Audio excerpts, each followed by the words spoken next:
Awesome. Awesome. Good morning, everybody. We'll call the Finance Committee meeting to order, and Sure. Becky, would you do the roll? Jim Sheeline, Here. Mike Book, Here. Tom Kitson, Present. Larry Mamini, Here. Tim Bivens, Here. Nancy Naylor. Present. Thank you. All right. Visitors. We'll just go around the room. Clay, you have anything for us besides what you got on the agenda? Nothing. Nancy? No, sir. Sarah? We know those two guys. Good morning. Be there. Dave? Tom? Dean? Keen? Very good. Charlie? No, sir. Thank you. Paul? Nothing. All right. Do you have anybody on? Looks like Paul's on, and that's it. All right. Very good. Everybody have a chance to take a look at the minutes. Any additions or corrections? Hearing none, entertain a motion to approve the minutes from last month. Moved by Naylor, seconded by Kitson. All those in favor signify by saying aye. Aye. All opposed, motion carried. Treasurer's monthly financial report. Everything is still looking fine, no problems in terms of expenses or revenues. I will caution just slightly, though. I saw a preliminary report from the state for February's sales tax revenue that we'll be getting. First time in 18 months, it's actually a little lower than the previous year. So that little bit of dip that we've always known was going to be coming, I think February will be our first view of that. It's not a lot. I mean, it's down maybe 10, 15K from the run rate that you would expect. Now, that's versus the last fiscal year. Correct. So still up, if you will, over the last 2 years, but is starting to come down. I think we're finally starting to see all of the government money flush through. Okay. That's Not it. unexpected, but No, still not correct. what we have on the table. It's Yeah, so, and that's preliminary. That's some high-level values that I saw out of Springfield just yesterday. okay. All right. Committee have any questions for Paul? All right. Insurance Committee reports and Gridco. Nancy, do you have an Insurance Committee report? I have a small one, thank you. There is one attachment in your board packet from Lori Miller outlining a few of the most recent activities the Wellness Committee did. We do not yet have Penny's minutes of the meeting that were held last week, so we'll get those to you. Just a couple of highlights quickly. The ladies from what we call the pool, the ID, whatever that name is, IPBC came and gave us a little bit of a report and an overview of what we have and what's going on. They did say that there looks to be maybe less claims, so it looks like our increase might be a little less. That's yet to be determined. So that was good. Lori is expecting also from the Wellness Committee a good sum of money because there were a lot of enrollment last year. So she's going to give us a report on how that's going to be spent. And I've also requested to see if she would give us a summary of what was spent last year on all of their activities as far as the employees go. So more forthcoming. I just think that the board should know what's going on. I think this is a great attractive amenity for recruitment and retention of our employees. So it's just more of a informational thing. Sure. That's all I have. If anyone has any questions, I'll be glad to answer them. Any questions for Nancy? Hearing none. I agree. I think the Wellness Committee has done a lot of good stuff over time, but in transparency, we should have a report that shows, what they're doing, what they're expending, all that kind of stuff. Good. So that's Thank you. good. Thanks, Nancy. Thank you. Redco, Lauren, do you have anything for us? Yes, Gretco continues to work on the intermodal container yard. Construction of the yard will resume in spring. What pertains to us in Lee County is that the options on the two farm that Gretco has held since 2016 are being held up from being renewed by the farm managers. As we all know, because of the HB 4412 that took away the zoning authority from the counties or municipalities in that area. And Senator Stoller is helping us with a trailer bill, I believe, to see if we can actually hold up the enterprise zone that the state itself created, and now they want to take it away, so indirectly. I think we'll probably have a little more in-depth discussion when we get further down the agenda. So the farm managers are holding up the price because of Right, the solar and the wind project. right. Interesting. Anything else? No, that's it. All right, any questions for Liram? All right, thank you. All right, move on to number 8, under ARPA, and we have a funding request. Wendy, do you want to take care of that? I will. So as our returning board members are aware, through the ARPA fund last year, the board did approve the renovation of the board chairman's conference room, which, as you well know, is done now. Thanks to Patty Rudolphi, who keeps very good track of all of these things. She pointed out to me that I had overspent the allocation. So I went back to the drawing board to see what had happened as to how I overspent the allocation. And 2 things entered into that. As you know, we've had some issues with sewer gas smell on the first floor.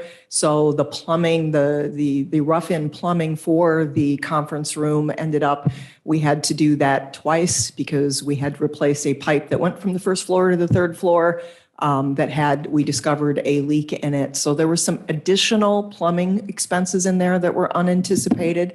And the other thing that was not budgeted for was the big screen TV monitor that we use in that room now. That just wasn't on my radar when I budgeted for this initially. So I am over budget. The amount I'm over budget is $4,879. So I'm requesting that the Finance Committee approve and move to the full board for approval. Just a reminder, under ARPA now, anytime we expend ARPA dollars, we are still going to continue to take this from finance through full board because that's what Patty and Sarah need for their documentation to approve, to verify that in fact the spending authority, which is the county board, has in fact acted on the expenditure. So that's why we're going through the formal process here. So I have a motion by Bivens to approve this to move on to executive and to the full board and funding coming out of ARPA. Got that, Becky? Okay, moved by Bivens, seconded by Kitson. Any discussion? Hearing none, all those in favor signify by saying aye.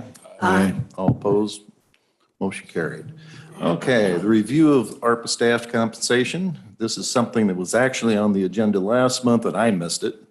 And so Wendy, I'll hand this discussion over to you as well. Literally, as I'm scrolling down, as you probably just did, to that agenda item, I realized that I didn't attach, as I did last month, the staff compensation MOU. So my apologies for that. But a little background here is that, of course, when we initially took the ARPA dollars, we did designate, the county board designated individuals to help with the administrative process of that and the financial compliance process of that. Those individuals were Sarah and Patty, who are here with us today.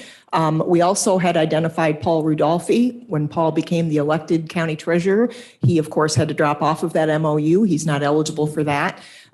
So the compensation for Sarah and Patty per their MOU is to be reviewed by the board on an annual basis to determine whether the workload has changed any and whether the compensation should change any. So I know what you're going to ask me is, well, what is the compensation? I don't know because I didn't attach it here. Let me look that up and we can circle back to it if you'd like to. Bottom line is, I think the workload has changed in that we're not doing ARPA committee meetings anymore. Sarah's not presenting at the ARPA committee meetings, but the behind the scenes stuff is very active now with the decisions that you have made and processing the funding that you've made. And also Sarah is still very engaged in the reporting to the federal government, which is an ongoing request. So in my opinion, the work level for those two individuals has shifted, but the amount of hours they spend has not really changed. But Jim, if you give me a minute, I'll go pull up those dollar amounts because I So don't I have them in front guess, of me. yeah, and why don't you do that? But as far as the recommendation that you have to the finance committee is you don't recommend any change in compensation. Yes, I'm not recommending, but annually, again, per their MOUs, you are required to review it and just make this determination, so. Okay. This would not be an action request, so I'm not going to ask for a motion, but any comments, questions from the committee? Makes sense. Okay. Okay, hearing none. Boy, they're being easy on you, Wendy. So. I think maybe they won't want to must go have home looked because down the agenda. it's supposed to and snow, know Jim. what's I think they coming. all want to go home. Something like that. Okay, hearing no questions from McKinney. We'll have duly reviewed the compensation of ARPA staff and no recommendations for any changes. Okay, so we're down to new business on number 9. We have the MOU for cleaning services with Lee County Health Department. Wendy? So as I reported to you last month, Greg Gates had contacted us and asked to be released from the maintenance portion of and cleaning portion of the MOU that we have with Lots. And so last month, this board did make a decision to revise the MOU with Lots and remove those 2 items. We were paying, Lots was paying to the county for their services about $12,000 annually. They have another solution in place, which makes perfect sense because come July 1st, they are going to be separated from us with their own mass transit district, assuming everything goes according to plan. But at the same time, another request came from another department, and that being the Lee County Health Department. Over the years, they have always done their own cleaning. They've hired somebody for 10 hours a week. They had somebody that was there for many years who quit because he retired. And so in the interim, for the last year or year and a half, they have really struggled to find somebody because it's only 10 hours a week. So Kathy did approach me and said, is there any opportunity? Initially, I told her there was no opportunity because our staff was already maxed out. But then when Lots approached us, when Greg approached us about, discontinuing that part of the service to Lots, I opened up the question, presented it to you for conversation last month because I didn't have an MOU to you. And so what this MOU reflects is 10 hours a week, which is exactly what we were given to Lots. It is for $8,000, not 12. The $12,000, by the way, included maintenance and cleaning. With the health department, we've already been doing the maintenance because it's our building technically that they're occupying. So we're only talking about the cleaning services. So that's the MOU that you see presented to you. And if you have any questions, I'd be happy to answer them. Any questions in regards to the MOU? This is an action item. I'll entertain a motion to approve the resolution. Moved by Bivens, seconded by Naylor. Any discussion? Hearing none, all those in favor of the motion to approve the resolution onto the executive committee signify by saying aye. Aye. All opposed, motion carried. All right. Move on to B, revised banking authority resolution. This is simply, Paul, you can jump in if you need to, but this is simply, we had a change in staffing in the treasurer's office, and we need to get the new staff person on signature card. Is that pretty well covered? Yeah, absolutely correct. Okay, so I need that for the banks. there you go. Entertain a motion moved by Naylor, seconded by Memini. Any discussion? Hearing none, all those in favor signify by saying aye. Aye. All opposed, motion carried. All right, we are to C, and we have guests. So you see there is a board action request form in your materials, and it is with great pleasure that I introduce the 2 staff guys from LCIDA. And we're going to kind of say a preliminary goodbye to one and a hello to the other. But Kevin, do you want to introduce your compadre?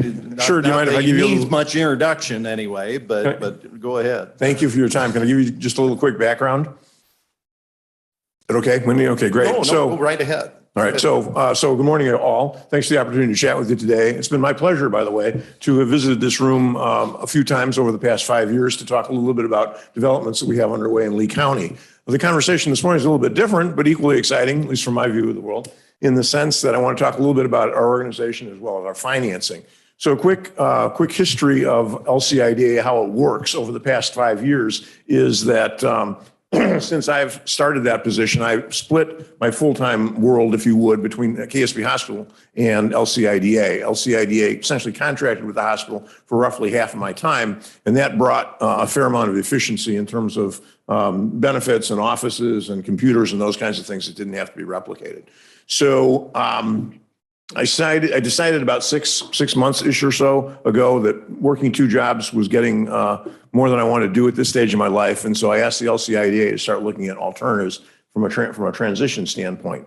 The financing of the way that this arrangement worked is roughly, and it's relatively small numbers, so if you don't mind, I'll just kind of spout them off. The city of Dixon supported LCIDA to the tune of about $50,000 a year. The county, historically 10, you all upped that to 15 last year. We very much appreciate that. And then we raised another 25 or so from individual private donors like banks, accountants, other individuals with vested interest in growth of the county, as well as the utilities chip in a couple of bucks. So the whole operation has been operating at less than about $100,000 a year. And, hopefully, I think that we've seen the value of what we were able to do at that stage of the game. However, with my deciding to leave the kind of the part-time gig, a real opportunity arose in timing wise when Tom left the legislature and was evaluating what his opportunities were. And the LCIDA has come to essentially an agreement with him to assume responsibility for the work of the LCIDA. The addition of an individual who's working on a full-time basis with the network and experience and knowledge, local knowledge that Tom had is going to be a huge win for, I think, our development efforts, both in larger metro areas of the county as well as down county. So with that, however, comes some incremental expenses, and that's what we'd like to share with you and seek some help with today. Yeah, thanks for that, Kevin, and good morning. It's good to be back here. It's been about 11 years since I was here for a Lee County Board Committee meeting. I'm glad to be back. Things have gotten a lot more high-tech in the time since I left the county board, but I'm glad to be back. I'm very excited to be working with LCIDA now, both on a professional basis, but also personally, being born and raised here in Dixon and Lee County, to be able to work on things that can help strengthen our areas. Just a fantastic opportunity and something that I'm really passionate about.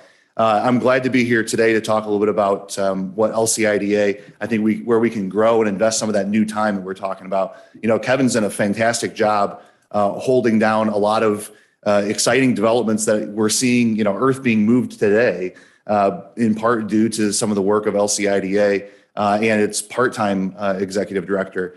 To be able to come into this at a full-time role, I think there's even more that we can do to identify sites that are ready for development throughout the county, inventory those, understand what investments need to be made to make those sites shovel ready, respond to RFPs and respond to project requests that come from various sources around the state, from developers, from a group, Intersect Illinois, that does site selection on a statewide level, to be able to communicate with city councils, county boards, folks about the kind of investments that are needed to make to be able to make sure that the sites that exist in Lee County are ready and are welcoming of the kind of development that I think we're in line for.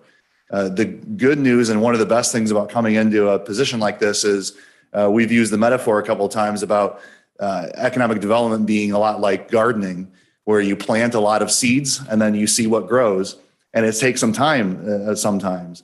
The good news is that there have been a lot of seeds planted in previous years. We're starting to see some of that growth right now, but we also have an opportunity to plant even more seeds across the county. So, one of the things that I think is important from the county perspective is that we obviously have a cluster of industrial development around the city of Dixon.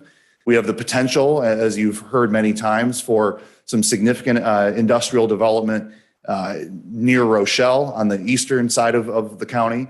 But we also have other opportunities around the county. And I think that's one of the things I'd like to spend a little bit of additional time on, is working with some of the municipalities outside of the city of Dixon in the county to help them understand what assets they have in place, what resources they have, and to be pragmatic about approaching that, about how they can make sure that we have the information on file for the sites that they have available, how we're able to use that information to respond to RFPs, how we're able to put some of the smaller municipalities in the mix for some of these developments, and hopefully be able to attract some economic growth and success around the county.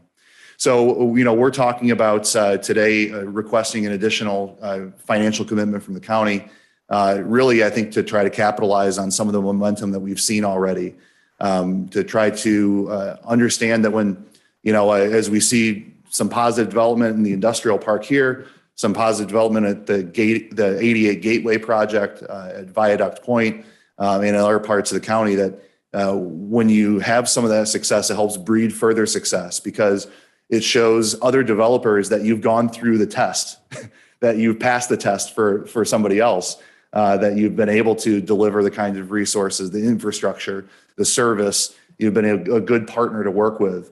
And that's just a good sign for future development. So I think there's some real opportunities we have here, hopefully for a additional and increased commitment and partnership between the county and LCIDA.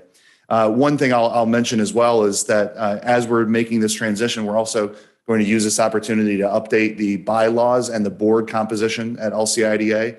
And I think there's a good opportunity there to increase the county's representation on LCIDA's board. For us to deliver a standing report to this committee or others, just like Gredco has today, I think there's a great chance to strengthen and formalize a partnership here. So I'm happy to answer any questions here, and appreciate your consideration of this.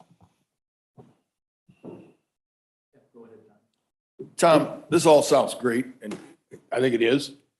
In talking with the chairman, one of the concerns we have, are you guys going to develop a website?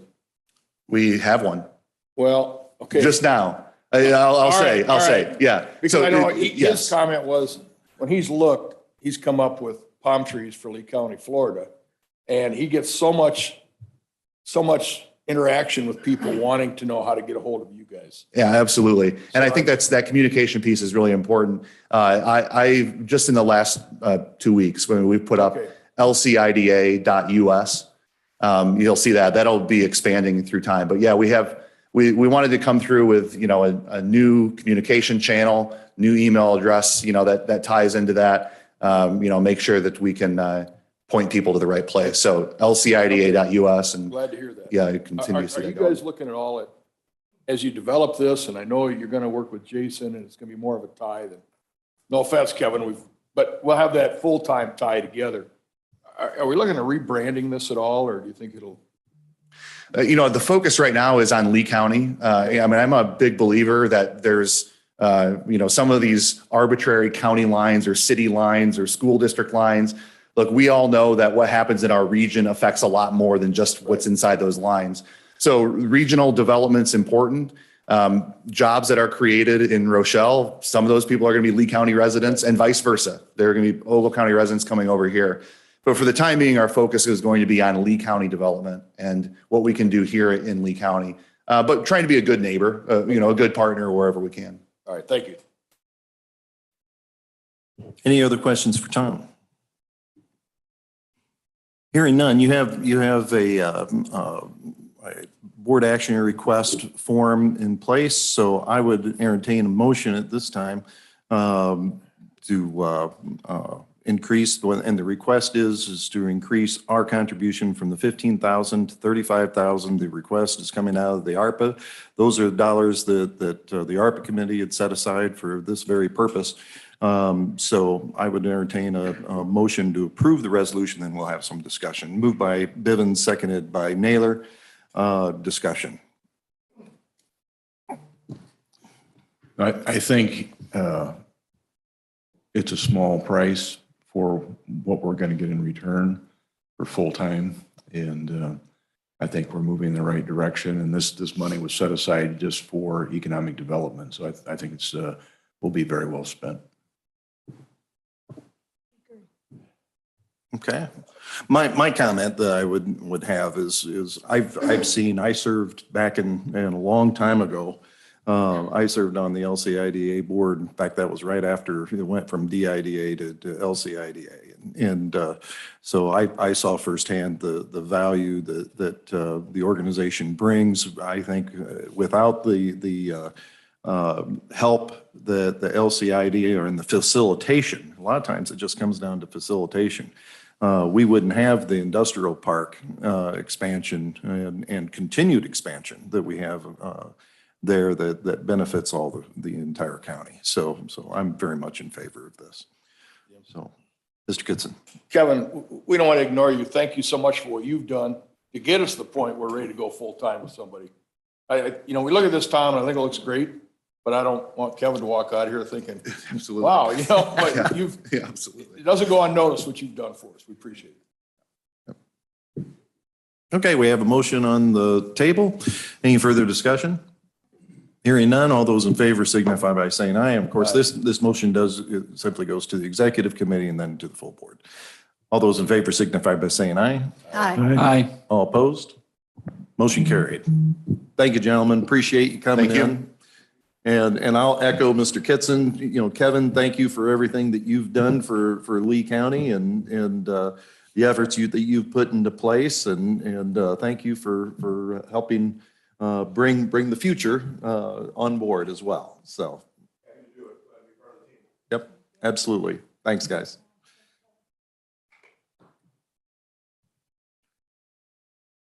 All right, we are down to D, Sheriff's Department purchase of accident reconstruction equipment. And this is discussion only, it's listed. So Clay, the floor is yours. Yes, so pretty much on any major personal injury, accident, fatal accident, an accident reconstructionist is called out to the scene to document the various measurements, points of interest, to try and determine speed and who's at fault. As part of this, we would like to purchase a LaserTech True Speed mapping kit. It's going to be something very similar to what you see like surveyors out and marking points of interest, and then they can generate a professional looking map to document the accident scene. Also, they are able to utilize, like if you have an expansive crime scene, like similar to what happened in May of 2018 at Dixon High School with the school shooting, they documented the crime scene over a large area. So you get an overview of what actually happened. And actually, since most of these accidents are alcohol related, we have money in the DUI equipment fund. So since we're over $10,000, I just wanted to bring it to your guys' attention. Oh. Speaking of technology. So you're going to take this out of your DUI fund, so it's not budgeted. It's not for, budgeted, but I've got the but money. you have the funds in, so this is discretionary spending in your department. Yep, and I just So- want to make you guys aware of it. Since we're over $10,000, I just like to bring everything to the finance committee's attention. Very good. But you don't need a motion need a or anything from us. So appreciate that. All right, and I think you have another one similar to that, and that's the purchase of the rifles. Correct. We want to purchase 4 marksman rifles. This was budgeted in capital from last year for this fiscal year. We're just like to proceed with the purchase with the Highland Park incident as far as the shooting at the parade. I envision that we're going to be called upon on various events to do a lot more overwatch, to kind of keep an eye on the crowd and hopefully identify anybody that's got nefarious means. Very good. Any questions, the committee, in regard to that item? That is budgeted, or is that? That was budgeted, yes. In capital. In capital. Okay, correct. So yeah, we're just basically another purchase over $10,000. Right. That was already budgeted, but just bring it to your guys' attention that we're pulling the Thanks for trigger, doing that, Clay. so Appreciate to it. speak. All right, then item F, control room correctional deputy workplace accommodation. So you want, Correct. So I Explain brought this this one. to the finance committee's attention the last month's meeting. We were exploring the opportunity. This individual was injured over 2 years ago in a workplace incident during a scuffle in the jail. Has permanent work restrictions now that will preclude him from working the floor. So our current staffing is 3 correctional deputies on duty. Basically, 2 of them work the floor while the 3rd works up in the control room, the mezzanine. This individual, the last 2 years, has worked strictly up in the mezzanine. But now we've got permanent restrictions from his physician, so he can only work 8 hours a day. So to try and accommodate his needs and actually bolster our needs as far as staffing, we would work him Monday through Friday, 8 to 4:30, the times when the courthouse would be open. That would leave 3 deputies down on the floor. 1 could then do the transports to the courthouse, to and from the courthouse. If we have to make transports to area counties such as Whiteside or Ogle, they would be able to accommodate that without us having to call in additional personnel. Also, if somebody would call off sick, typically we would have to call in somebody on overtime. Since this person would be working from 8 to 4:30, would not necessitate us calling that individual or another individual in to maintain minimum staffing. So I want the committee to be clear, Clay. This is an additional position that you're asking for? This is an additional position. I did check with area counties. This is not uncharted waters. Whiteside County, they have 2 full-time control room operators and 6 part-time operators. Ogle County has 4 full-time control room operators. That's their specific function. So I can see this as delving into, we can make an accommodation and support this employee as well as supplement our staffing. And how is the funding mechanism working? I think it's going to, well, right now we've been short. So I think I've got funds under our salary line item. We're blowing through overtime though. So overtime, I believe we're already at, I think I included it in the packet.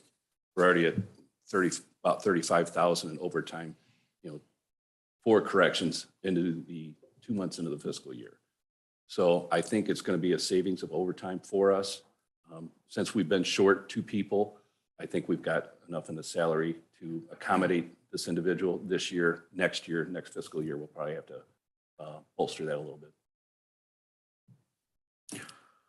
Okay, you have a budget request form in place. I'll entertain a motion to approve this request, and then we'll have discussion on it. Moved by Mimini, seconded by Bivens. Discussion. Questions for the sheriff? Yeah. Clay, I'm sorry. You're getting stuck with it, but so where do we stop with hiring people? I mean, way back we built this jail, we were promised we'd take no more people. I know you weren't involved in that, but we continue to add people to it. And is there and quite honestly, I understand you're comparing jail to jail, but we have to compare ourselves to Bureau County for population, dollars, and everything else. We always get compared to Ogle and to Whiteside, and they are not comparable to us as far as people living in the county, revenues, and so forth. We've been through that, 100 times. I realize you're comparing jails, but it's, I mean, if we do this, and I don't think it's a bad idea, but it's another expense we didn't plan on, and where do we stop? I mean, I get that, but with the jail, so we have somebody that has to stay in the mezzanine. And they have to control opening the doors and monitoring the inmates. So that person's out of the equation. So when there's a fight in the jail, that leaves 2 people to respond. So those are those other 2 correctional deputies that work the floor. So I mean, it kind of gets I'm into concerned about the safety of the people. It's just, unfortunately, 3 or 4 years ago, we got sold a bill of goods on what we did with previous people. But, there's got to be some point where we say we can't put any more money in expenses of the jail. So I'm not opposed to it. I'm just looking at where do we stop, So, Yeah, and the other, being fiscally And I responsible. understand I apologize because you're caught in No, the hot seat over it. obviously, I I guess- wasn't I there guess- when we. I guess the thing that I'm going to ask you to think about as we move forward, of course, we've had changes in the safety bill. We were kind of wondering with the change in how the jail was going to operate, because were we going to have the inmates in place, and are we going to need for the staffing was going to be necessary. And I understand there's minimum staffing and all that. So with the addition of this person, Clay, do you think that at the workload level that we're at now, this is going to be adequate staffing going forward to your best estimation? I mean, by best estimation, yes. Yes. And we'll have to see what, as the safety bill percolates through We'll see what Springfield sends us. yeah. So, any other questions for Clay? Go ahead. No, just comment. Unfortunately, jail is one of those things that's necessary evil. You have to do. That's one of the mandates for a sheriff is to run a jail. And you have to do it safely. And I can tell you, and Clay will find out, that most of your lawsuits come from the jail, from incidents in the jail, whether they're frivolous or not. And staffing is certainly a huge issue. It sounds like, excuse me, we have maybe a cheaper alternative right now with someone who's disabled but willing to work and can lower some of that overtime. When, back 40 years ago, whenever it was, we had one correctional officer on duty. And if you recall, some of you won't, there was a correctional officer that was killed in the old jail, was murdered. Safety is a huge issue. And so for that reason, I would support this. I know we don't like to spend more funds. I know we don't like to add people. But again, it's one of those things, it just comes down that, you have to bite the bullet and you have to do it. And I think that's where we're at right now. Despite anything that happened in the past, we have to, we're living in the present and we have to look to the future. Another question or comment is can you give us an update on where you're at as far as the hiring? Because we had 2 additional hires from last fiscal year, last year's budget.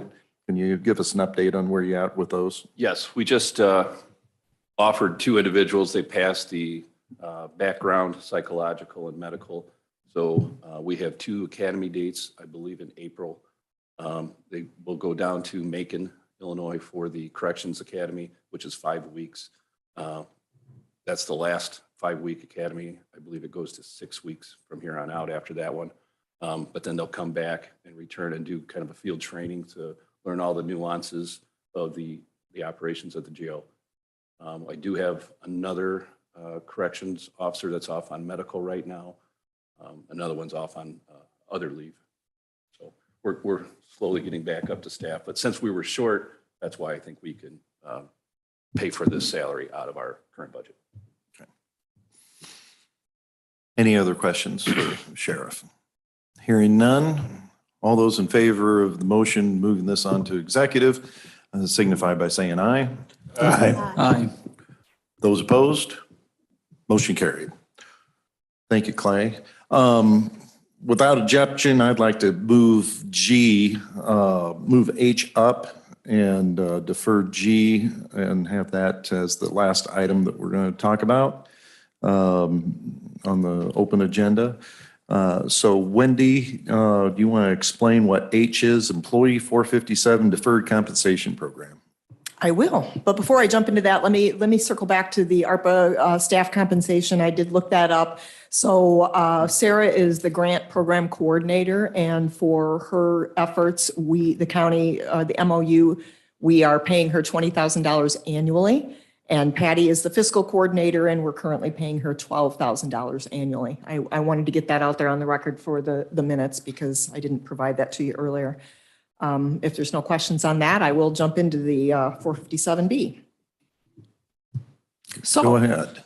So 457B, back in 1989, the then county board approved a deferred compensation program for employees, which allowed employees to defer part of their income tax-free and essentially set it aside for their own retirement, in addition to the IMRF that, of course, county employees already get. At the time that was adopted, the language in the ordinance specifically said that what the board adopted was The Lee County Board hereby adopts the National Association of Counties, which is NACO, more commonly known as NACO, Deferred Compensation Program, and hereby establishes the Lee County Deferred Compensation Plan. So specifically, the ordinance called for the NACO preferred or NACO recommended provider, which happens to be nationwide, by the way. So for all these years, we've had nationwide. I did speak with Paul earlier this week, and apparently there is a second provider out there that was potentially a provider before the board adopted this program. We're not clear. There's just a handful of people taking advantage of VALIC, is it? VALIC. But bottom line, this resolution doesn't allow for a second provider. It really, by the way, Lee County government puts no dollars towards this. This is voluntary by employees to defer some compensation if they choose to. Our only contribution is that the payroll department will deduct what the employee designates from their paycheck, pre-tax, and then will transfer that property to the provider, in this case, Nationwide or VALIC. The problem is the resolution only approved or authorized this single provider, being NACO's recommended nationwide. So I am looking to modify that and expand the program to be other providers if, of course, they're qualified, registered, insured, all of the things they need to be. The resolution calls for you, the Finance Committee, with a recommendation, advice, and consent from the treasurer to make a decision about which companies, to make sure that we do have viable companies. We also want to be careful that we don't want 25 different companies providing this, because that creates a nightmare administratively for the Treasurer's Department, which does the payroll. So with that said, I'm looking to expand the program to other providers, formally expand it to other providers, and make the Finance Committee and the Treasurer, essentially the authorizing agencies to approve additional providers. Don't see us approving a ton of them, mind you, but at least we open the door. This also, by the way, makes the responsibility of selecting a provider on the employee. And we, Lee County, aren't accountable, responsible, or liable for saying, this is the only one you can go with. So this kind of opens the door and puts them in charge of their own destiny. Of course, makes them have to do the research and figure out which one they want to go with. But again, we don't put any money towards this. This is entirely a voluntary employee program. So you've heard the explanation and the background material in front of you. I entertain a motion to approve this resolution forward onto executive. Moved by Bivens, seconded by Kitson. Any further discussion? Everybody understand what we're doing? Jim, I will add just one thing. I may have used the term resolution because I frequently do, but this is an ordinance. Oh, the that's original, right. Yeah, the original was adopted by ordinance. So this will have to lay over for 30 days once it gets to full board. Just wanted to clarify. Yes. Everybody clear on what we're doing? All those in favor of the resolution signify, or ordinance, signify by saying aye. Aye. All opposed? Motion carries. Okay. Well, Mr. Wilson has been sitting here patiently, pacing back and forth, getting coffee and waiting for item G. I think I'll lay the groundwork a little bit. There's been a lot going on behind the scenes. You've seen some, this committee has seen and approved things coming out of ARPA in regards to maintenance, continued maintenance and repairs to our facilities. What we've done is basically, it's the tip of the spear, I think is a good way to put it, we've started on taking care of things that have been deferred maintenance items, and we've been trying to fix things after they've been broke, and not being very reactive in regards to our facilities management instead of being proactive. So there's been a lot of discussions behind the scenes. You guys, you've seen things that have been put on the capital budget, and we're finally getting to the point where the rubber's really hitting the road now. And so I've asked Mr. Wilson to come in and really give an in-depth look at what we are looking at as far as what our expenditures are going to be, what items we're really looking at. We've got, Tom has now provided a cost estimation and a timeline in some of these projects. And so that kind of lays it out for you, Tom. I'll hand it over to you. Thanks, Jim. I'm glad to be here this morning. So the property's been pretty busy going through the facilities, trying to figure out and budget for things that haven't been taken care of in quite some time. So we've done, right now we're currently working on the heating and air conditioning system in the new courts building. That project's getting started. We've got some consultants that we're working with to design the system and get that system going. That's going to be a pretty expensive ask. We're expecting anywhere between $2.6 and $3.5 million as far as the cost of the project when it's all done. And that's for air conditioning over there. We're currently limping the air conditioning through, and we don't know if we'll be able to supply air conditioning all year this year based on the condition of the equipment. But I came to the chairman and Mr. Sheeline and Mr. Ridolfi, and we kind of went over all this stuff. The ask for a lot of this stuff is necessary. The biggest one, the necessity was the elevators. We currently have 3 elevator projects that need to be done. 2 of them that have already been signed on, and 1 that we're going to hopefully put money towards this coming year. So we're going to have 3 elevators concurrently working on getting new ones put in and retrofitting the one that's in the old courts building, which has already been approved. After the air conditioning system over in the new courts building, we're talking about a lot of the carpeting and a lot of the maintenance that's been not done for a number of years. We're currently spending $35,000 a year on flooring. We're trying to roll some of the carpeting and what have you into this project because we're going to destroy quite a bit of the carpeting as we're doing the project. So that's the new courts building. The other program, or the other thing that we were looking at in our thing was, and that's also when the new courts building, we have tuck pointing, waterproofing, general maintenance, roofing. The roof on this building, we put a time frame of 5 to 10 years for this roof. We put a number on that. Every year that we put the roof off, it's about a 5% increase in labor and materials. The new courts building has got 2 different types of roofs on it. But when we go to do that roof, we've put a number on that, and that's another 5 to 10 year estimate of length of time we're going to have for that. So we've put some quite a bit of work into projected costs for large items that the county that we currently have. We want to get it to a point where we aren't asking for any money, and we're just using preventative maintenance money to maintain the 4 facilities that we currently own. The old LEC, that project, I think everyone knows about, the judges parking upstairs, the maintenance department downstairs. We're trying to move maintenance out of the new courts building into the lower level of the old LEC. That basically is, we need a few walls taken down and some garage doors put in, and we can realize that portion of it. Greg and his team have been doing a good job of demoing as much as possible when they have time. The upstairs judges parking and the sally port for the sheriff and all corrections to bring people in to safely bring, say inmates, convicts, or I don't know how whatever. Let's say guests. Guests. So when Clay brings a guest in, they go from the sally port, which is going to be in the upper part of the LEC, into our new elevator that we're putting into the budget for this year.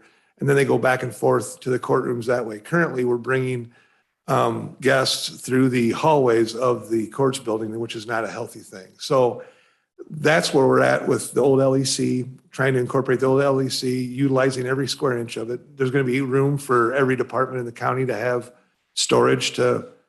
We have storage everywhere. People have stuff everywhere. So we're trying to get storage units for every department over there in the upper part of the old LEC as well.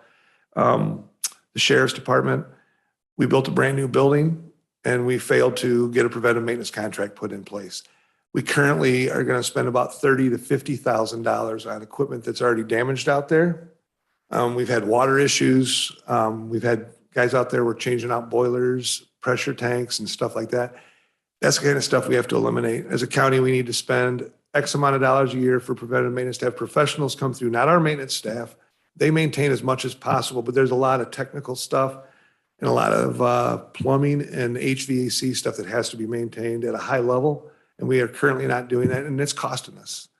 So this building alone, we just put new boilers in here, a generator. We just put a new boiler in the first part of the new courts building. Those currently are not being maintained, and they should be maintained quarterly. We do have contracts out now. Wendy, am I correct in saying preventative maintenance has been issued for this building? So now we've got people coming through, checking all of our air conditioning, the water quality of the boilers, making sure all the pressures are right and everything. So we are getting there slowly but surely, but then we also want to get to the sheriff's department and everything that we maintain. The largest thing on the list, Mr. Anderson came to us about a year and a half ago with the ARPA funds and wanted to spend about $1.8 million at the garage down in Amboy. And in hearing that, I asked Dave, I said, do you mind if I come down and take a look? Well, I went down and took a look, and it's the money we would have been spending to do what we wanted to do, new roof, new floors and what have you to put in there, still wouldn't bring the building up to code. And it's absolutely something that we need to replace. That's 1.8 million that he asked from ARPA. Also on 4th Street, we have a building and a salt shed down there currently. And the salt shed roof, I think the former properties chair got a price, and it was like $100,000 to rebuild a structure above the salt shed. Is that right, Dave? That may have been the 4th Street building itself. Yeah, because the 4th Street building itself. Because that leaks all back in through there. Yeah, well, the 4th Street building itself has got a couple of trusses snapped off. We currently have the food pantry in there. In lieu of taking that building down and replacing the roof on the salt shed and what we needed to do to that building, that was about $700,000 total. Yeah, that building has serious settlement issues. Yes. And actually, the city used that as a dump site for a lot of the road work they did back in the 60s and 70s, I believe. I don't remember. But anyway, so, I mean, in total, when we were talking to Dave, that's like $2.6 million that we would have had to put into replacing or just repairing stuff down at the old garage and building something here so he could continually doing work as usual. Well, that's $2.6 million that you're halfway home on putting a new building up. So currently we've been looking at, I'll let Dave speak to this, but we've been looking at buildings. Dave's been going through some exercises of trying to get buildings, what we need that would help our guys do a better job, provide better services. He went up to the DeKalb County Garage up in DeKalb and talked to their people. The building they're currently in was built about 20 years ago, I'd say 20 some years ago. And he went up and went through that, and he asked them, is there anything you would change? And they said, no, this building is exactly what this works for us. So Dave modeled a building that he'd like to put in after that type of structure. He's been doing a lot of research on that, and we're currently looking at different opportunities for land along the I-30 corridor to try to centrally locate this new building to where we don't have to use the 4th Street garage, and we don't have to use that salt. We would actually be working with the townships to get salt and what have you. So, Dave, I guess, is that all you want out of me, Jim? It's only 14 and a half. Don't run off, Tom. I'm sure the committee's going to have questions for you, but it's only $14.5 million of an ask for everything that we'd like to do, and including the new building for the highway department. So as Tom, and we'll delve into, you might want to bring up that spreadsheet that shows basically the timeline and the estimated expenditures that we're contemplating. But teeing off of Tom's discussion in regards to the highway department, before we dive in, certainly like to hear from Dave. So. Sure. Well, actually, Tom, pretty well covered your basis there in terms of the genesis of the discussion there, which was at the ARPA committee meetings. to where it's evolved to today. And really, he said, we're looking at the Route 30 corridor. And, I can remember several years ago, I had a discussion with a sheriff's deputy and I said, really, when I get on Route 30 between 26 and 251, I got to watch my speed because you guys are always there. He says, why do you guys always sit there? He says, well, because we can get to all parts of the county very quickly from that area. So that just seemed to make sense to me that, that corridor is where we need to be looking if we want to essentially eliminate a facility we run out of there in 4th Street in the wintertime. So how does, Tom, you both, you guys have staged there, but moving a facility, going to a greenfield site, what does that do for the county? What does that do for the taxpayer? How does that improve services and how are we saving money doing that? Well, I think when you take the long view of things, as Tom really alluded to, you're not putting a ton of money into an old building and an old site that's going to probably continue to be an issue and a problem.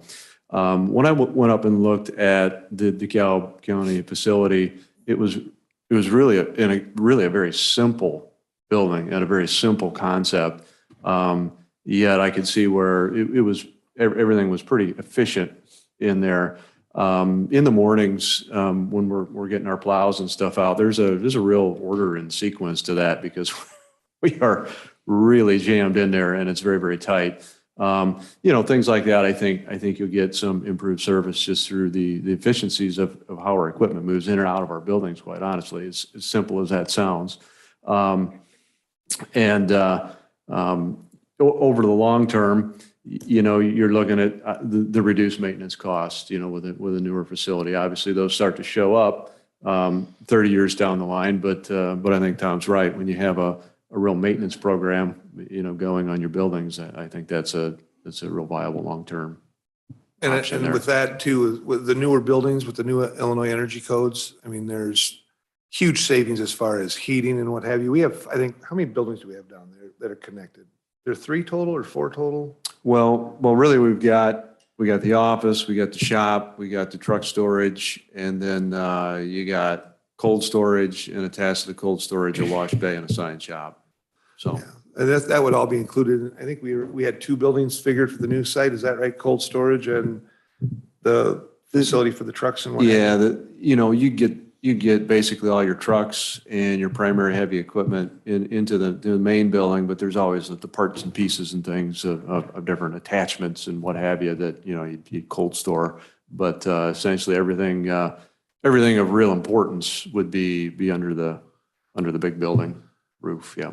And not to mention that the ADA Act, there's no such thing down there at that property.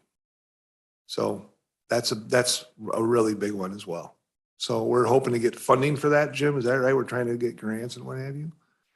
Well, I know that's something for the committee to be aware of, that looking at a greenfield site, that's one of the further advantages going to a greenfield site, because there's potential, no promises of what, but we'd be looking at different grant opportunities that would help us defray some of the cost of a new greenfield site. And those are going to be hopefully available. Can you define new greenfield site? What do you mean? What greenfield site means that instead of, as Tom has talked about, that instead of putting $2-3 million into the facility down Amboy, that we'd be moving out of that. We'd be buying property somewhere. Dave has identified wanting to be on Route 30, the Route 30 corridor, and that we'd be purchasing property, building a new facility. So $6.4 million versus 2.6, you said, to rehab what we have?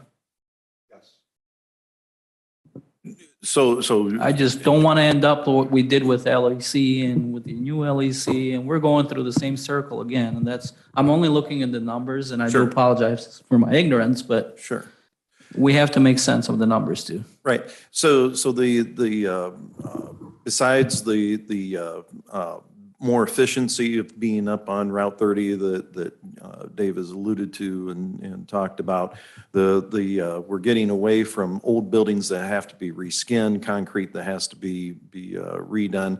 The other disadvantage, and anybody that's been down to our site down in Amboy, I mean, it literally, and Dean, I know Dean was just down there, and I'm sure he has some commentary, but my experience after being Transportation Committee Chair and having meetings down there and being out in the buildings and whatnot, we're stymied because, you know, on the backside, you've got the river, there's residential housing in front. You know, we did talk about when Tom had brought a number of us down and look at the buildings down there, we had a lot of discussion on, you know, how can we continue to make this site work for us? And to really do it right, you'd have, I mean, their property would have to be bought down there. And you're basically tearing things down to rebuild. And you're really doing it in a site that if we weren't already there, you wouldn't pick that site. That I don't know what the history was of how we got there. Ron Brandow, I'm sure knows. Yeah, that was back in the history books. Yeah, that was ancient history. I don't even know why that site was selected. I really don't. But really, to your point, if you go and look at an aerial photo of the site, you'll look at it and you go, well, why don't you just? Well, you got all kinds of property around there that you could go to. But if you look at the flood maps, it's actually floodway. It's all in the flood. It's not floodplain. It's floodway. If it were floodplain, we could probably find some fill and we could move out just a little bit, but you can't do that in a floodway. So Right. We're essentially really hemmed in, and anywhere you could go there, you're talking about residential property. So Mr. Frails was out at the highway department yesterday, and yeah. Could I say one thing real quick? So Yep. to Liram, to the 1.8 million or the 2.6. So the 1.8 million dollars was to put a new roof on a building that's leaking. We're not adding anything on, to tear up concrete floors, it was nothing that we were doing was improving the property except for putting a new roof on it, put whatever. If you really want to know the true cost of making that site ready for the ADA Act and for life safety, it would probably be double that and maybe a little more than that. You'd spend $3.5 million to $4 million if you really were to improve the site to where we were where we should be. So that's where we came up with, the ask was for 1.8 to put roofs on the building, tear up the floors, do some insulation, some heaters. Right now, the guys are on top of basically a piece of, when they go underneath the trucks, it's like taking a creeper on gravel. It's just, I'd encourage you to go down and look at this. But really the true ask, if we were to go back and do it to where we were compliant, it would be a lot more expensive than 1.8 plus the six or 700 from down south. No. Mr. Frails. So I took a trip yesterday with Dave and went down and looked at their facility. I was shocked. They're landlocked, like he said. They're on a floodplain. The vehicles are, there might be 6 inches to a foot in between vehicles. We're talking huge snow plows. They have to move one vehicle to get another one out. They have a system or whatever. It was just pretty shocking. I understand years ago it might have been a good spot for what they needed, but with the expanded services and, equipment and the size of the equipment, why it's worth a trip down there. It really is. You think, I agree it's a lot of money. I understand that, but I can see what Tom is saying about spending, whatever dollar amount on this facility. Is just basically cosmetic. No roof, concrete. Part of that concrete is part of the structure. So you're talking, to tear up concrete or whatever, that's part of the system of the building. So you're talking, who knows what it's going to cost. So, and I'm not one to spend money just to be spending money, but it's worth a trip down there. It really is.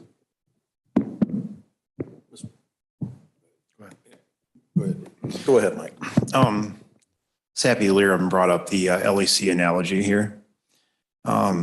I don't disagree with building new. I think there's a lot of times like we in this county have oftentimes, thrown good money after bad, in my opinion.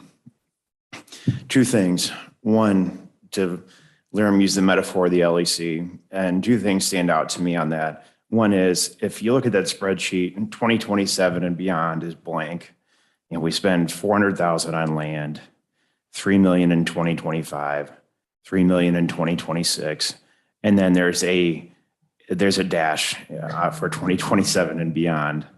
That doesn't seem accurate to me.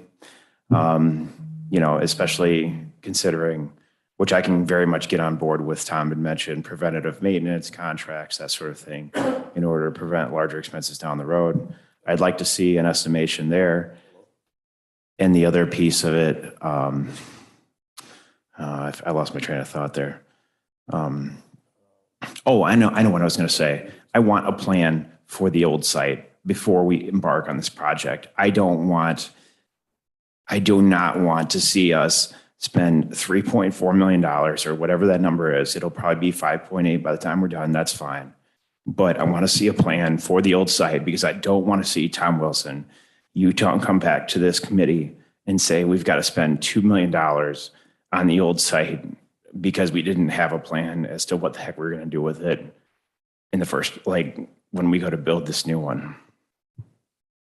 Like I said, that dovetails with my LEC analogy. Let's just figure out what it's going to cost to build a new one.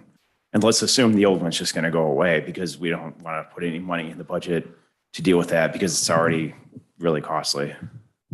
I'm not the purse holder, Mike. I've just been looking at the buildings themselves. We've had discussions on what we're going to do with the old part, talking to the city of Amboy.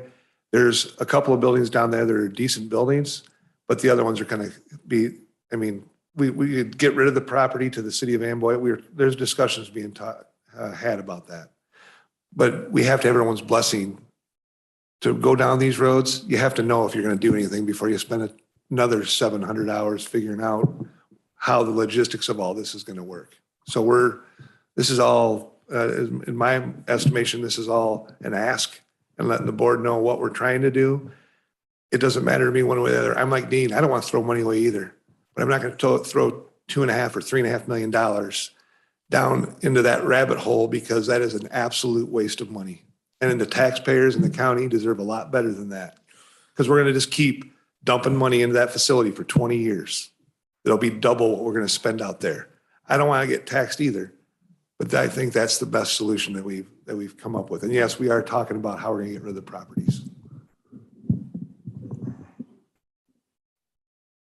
Do you want to follow up, Mike, or? No, I just think, I just want to be honest about what the cost is. I don't think we need to be afraid of big numbers here. We all are adults in this room. We just need to put it on the table, have a budget process that's rigorous for this, so that we come in, on time, on budget, right? That's always the goal in any kind of project, that we don't have surprises, whether the number is going to be 3.4, 5.8, 10.3, whatever that is. We just, I'm just raising points that I'd like to see address. I'm not, I don't think any of us, if we can address those types of things, I think we can move forward for sure. I think. So I want to point out to the committee that the spreadsheet that we've laid out does not include, and I understand the analogy and the sensitivity in regards to the old LEC. But if you remember, that was a financed project. So we're trying to do this. We've explored the possibility of, okay, instead of piecing this all out, what if we borrowed the money? We've identified the areas that need to be addressed. Let's borrow the money and get it done, and then pay that down over time.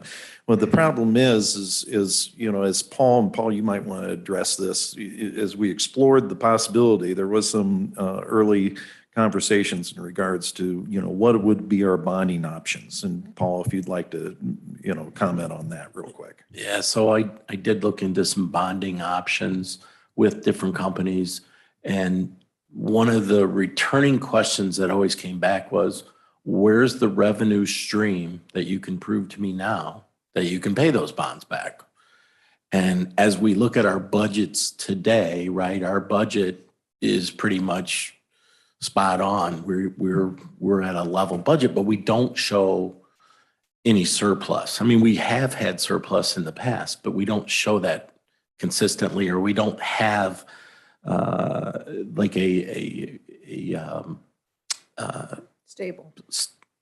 stable revenue value, or even where we can say, hey, we're going to add 0.25% point to the sales tax to cover this. You know, that would be a dedicated revenue stream. So bonding companies don't necessarily like to lend you money if they don't believe you can pay it back. You know, we're still looking at different options. So I'm still pursuing something, but I've been getting that pushback very strongly from everybody I've talked to. So, you know, so that, you know, the point of that is that with the spreadsheet, we're trying to cash flow this, you know, with all these needs that we have, we're trying to do it in a way that we think that we can cash flow it, you know, over the next 5 years.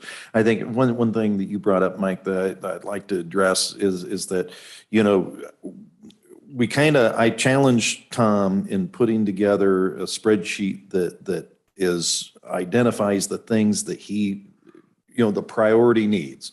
So when you say there's, well, I don't see a lot, you know, I see a bunch of dash marks going forward. Well, after you get past about 5 years, you know, and you know this from budgeting, you know, things get pretty fuzzy. And, you know, we can put assumptions out there if that makes you feel better, but, you know, stick your finger in the air and where are we going to be? So just, you know, wanted to point that out. So it's not that there's not an understanding that there's going to be a cost associated moving forward. It's just like, what do you want to put in there? What's your assumption? So, Mr. Bivens.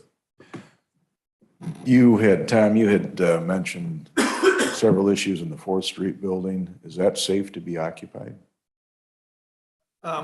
Currently, there's no, I mean, the truss snaps in the back are in the back half where Dave's equipment is currently at. The front half of the building the building's pretty big, but no, I think the building is, that remains to be seen. I mean, if we should have a structural engineer, if you want a structural engineer to look at it, I'm not going to make the determination whether it should come down or not, or what should be done. You said, The walls are bowing out in the building. is somebody in there now? I thought you said that there's someone. The food pantry's in the front of Okay, this building. that's In the- my concern. in The the way you back. describe the building, Yeah. I'm wondering if it's safe. And if we don't know, Well, Dave could speak to that. I mean, with the walls, the way, in the condition they're at, there's just some truss fixes that need to be done. Yeah, with the settlement that's gone on, I mean, what that's done is that's stressed, you know, probably all of the trusses in there, or at least a fair portion of them. To what degree? I don't know. You Okay, know, that- how close they are to, you know, you just don't. that gives me I great couldn't tell you. pause if somebody should even be in that building if we don't know. I mean, you know, how many times we heard this nightmare across the country? Well, we think the bridge is okay, then it collapses. You know, we don't want to be in that position. I would suggest we review fairly quickly whether someone should even be in that building if those are concerns.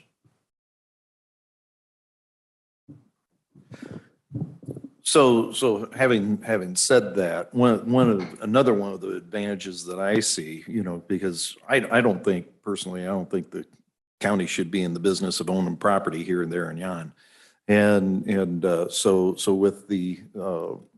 with going the direction and going to a greenfield site and Dave's going to be able to consolidate his operations into one site. It's going to be one site for us looking to the future. It's going to be one site for us to maintain. It's going to be, you know, it's going to be consolidated. It's going to be concentrated. And then we'll have potentially two excess properties. I always, you know, I hate to say the words, we have excess property, because there's that whole process for government to declare something excess property. I felt Charlie's breath on the back of my neck. So, but anyway, you know, we would have the potential of looking at disposing of two properties. And so I look at that as a positive thing that, you know, get those off to somebody else, get them on the tax rolls, hopefully. So anyway, any further? I was just curious, what's the footprint of the existing site? And then what do you anticipate for a footprint for the new site? We've got 2.5 acres down there now. We'd probably, if you could greenfield that and into something reasonable in the 20-acre range. Thank you. So you can see the 400,000, that's a number that's just plugged in there for property, and that's kind of assuming a 20-acre site at a nominal value of $20,000 an acre. And of course, those are just numbers pulled out of the air, you know, for us for budgetary purposes, and so.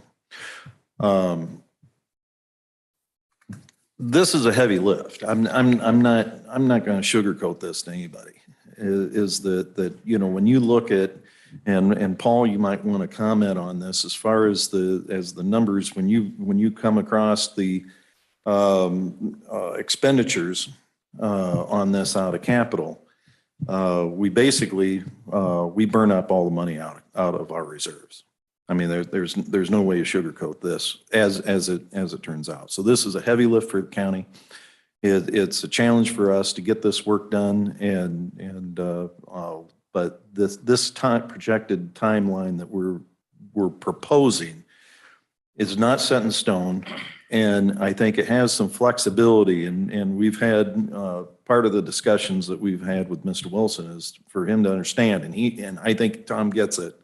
Is that it may be that in regards to the highway department, that we purchase property and we may not be able to build next fiscal year, and it may be in 25 that we actually, you know, get the building. Now we hope that you know, we'd be able to do this a little quicker, but you know, we're going to manage this in a way that we don't put undue stress on the county's finances. So, Paul, do you want to make any comments to that? No, I think you've covered that pretty clearly.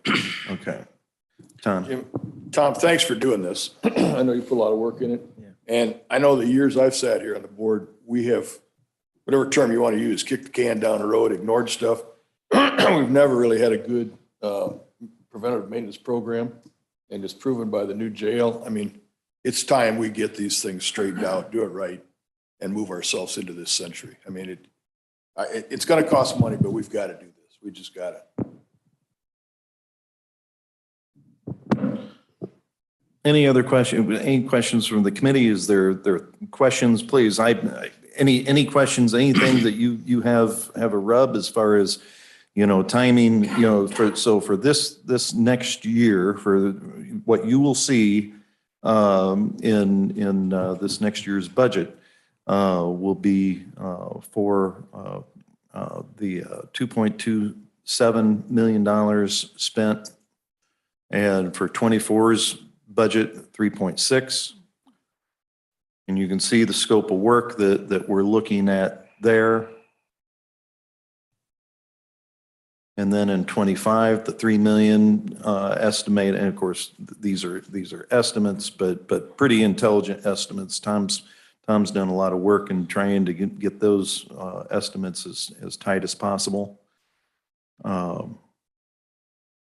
So as we go forward, this is a living document. This is not something that's set in stone. And I encourage all of you to dive into this, ask questions of Tom, ask questions of Dave, and of Paul. And of course, this is the importance of, I think, one of the jobs that us as a committee has. You know, Paul, you know, when I hear that, well, now we're starting to see the downturn in revenues, I get a little ball in my pit of my stomach, because, you know, that's how we're going to, you know, pay for a lot of this stuff. Is we need to have our county revenues, you know, not maybe continue on the track that it's been, which has been, you know, straight up practically. But we need to be very cognizant of where we are. in our finances. So any other questions? And we're going to move into executive session. Hey, Jim. Yes, Paul. I have maybe a quick question for Tom, and you may not be able to answer this. If you cosmetically fix buildings, right? So if you put $1 million, $2 million into it, do you at that point also have to make it compliant? Because you mentioned it's not ADA, but if you start something, are they going to force you to say, well, if you're going to start a cosmetic, you got to bring it up to code? And if that's the case, that's your ad, I think, that you're talking about. The building that we're currently in there, like Dean was saying, is the floor is actually part of what holds the walls up. So there's things that we'd have to do to make the buildings up to code for current compliancy. The ADA Act, like if we were to remodel a bathroom down there, it'd have to be remodeled in an ADA fashion. And you can't get it through the front door of the place. It's not ADA compliant. Somebody in a wheelchair could not go through a front door of our building. So the county codes, the way they read, but when we're doing commercial work and we're doing large jobs, we have to make everything compliant when we remodel, yes. Okay. So, Any further discussion? Mike? Is there a bright line? You spend X amount of dollars, you got to do, it trips, is there a trigger in the rules or law? I think is kind of what I feel like Paul was asking there. Like you spend over $1 million doing X or there's no dollar amount on anything. You know. You can go to remodel a bathroom in any public facility. Sure. And it's got to be remodeled to an ADA standard. That's what the government tells us to do. Sure. The federal government regulates that, not us. So if it's private money, you can do pretty much, you still have to abide by it. Sure. Like at Rainer Garage Doors. When we remodel the bathrooms, we still remodel to an ADA standard, but they don't have to if they don't want to because it's sorry, Charlie. And Jim, But yes, it's a federal standard, not a standard that's set in the industry, and there's no dollar amount on it. Lyran? Yeah, for Tom, on the old LEC, I have a question. What are we doing with it? We always hear repurposing, redoing all these things. What are we doing with the old LEC? It says $710,000 to demolish it, but it's $1.8 million if we keep it. It's not That number 700,000. should be subtracted from there, right? The demolished number they got currently is not accurate. Yeah. Because the entire structure, that's the only tornado-proof building, I think, in Lee County. But that holds up 3rd Street and it holds up our courts building. So you can't just tear the building down without spending a huge amount of money to hold the dirt back. The reason we're trying to repurpose it is because we were going to gain 14 parking stalls for $1 million plus. This way we can use 36,000 square feet of it for 3 purposes. The maintenance department, currently that's in the new courts building, will move into the basement of this. Above in the LEC, the judges parking, which is a problem right now. And plus the sheriff's department would have the Sally Port. So we're 3 different functions for the county by saving the building and putting money into the building. The 4th thing is the storage for the departments. We have room for that over in the west side of that. And then there's just a lot of opportunities. I was asked to put together a list of what expenses needed to be done for what. The ideas for all this stuff came through committee and we've put numbers to it. It's not $700,000 to tear down that building, just for the record. That's got a 12-inch concrete roof on it. It's made to put another structure above the roof that's currently there because they thought the jail would have to be added onto. That is a concrete tomb. It's a building that's extremely expensive to take down. And the foundation, while we're on the subject, we do have a problem with the foundation wall between the LEC building and 911. That's going to have to be done this year as well. Just for the record, that's going to be done under general maintenance, and then 911 is going to share the cost of that with us, from what I've been told. But it's not $700,000 to take that down. That number was given by, I don't know who, but I will tell you it's more than $700,000 to take the building down. Well, I think where the confusion is that it's demolition construction and where Demolition. the demolition is just cleaning out the Yeah. space. If you saw the. To do Jack something to Scroggs would be a- repurpose. Jack would be a good guy to have take you through there, because he was a jailer there for 30 years. But the upstairs is where all the demolition expense is at. I mean, it's $350,000 to $450,000 to get rid of all the cells and everything and make it empty so we can put judges' cars in there. But yeah, and an elevator that I was talking about, that goes into that building currently, but the elevator doesn't work.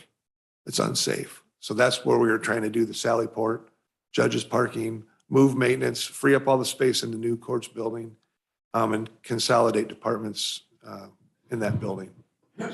So I think for your mind, Liram, is that the question of tearing down the old LEC completely is out of the question. Okay. So No, when you thank see you. demolition construction, it's think repurposing. We're repurposing that building. I got it. Okay, Thank you. absolutely. Any other questions before we move into executive session? No. All right. Any other comments from the, okay, hearing none. All right, very good. I'd entertain motion to go into executive session for the purposes of 5 ILC 122C, purchase of property. Can I have a motion to go into executive session? Moved by Mennemy, seconded by Naylor, and we'll have a roll call. What are we, voting to go into session? Yeah. Yes. Okay. Jim Sheeline, Aye. Mike Book, Aye. Tom Kitson, Tom? Tom Kitson, Say aye, Tom. Larry Mamini, Yes. Tim Bivens. Nancy Naylor. Yes. Thank you.